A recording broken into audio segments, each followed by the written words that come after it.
بسم اللہ الرحمن الرحیم۔ شیطان کا سب سے بڑا حملہ کس پر؟ رسول اللہ صلی اللہ علیہ وسلم نے فرمایا، ابلیس کا تخت سمندر پر ہے۔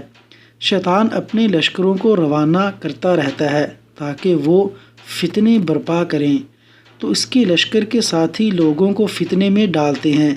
اس کے نزدیک شیطانیت کے درجے میں سب سے بڑے مرتبے والا وہ ہوتا ہے جو زیادہ بڑا فتنہ برپا کرے۔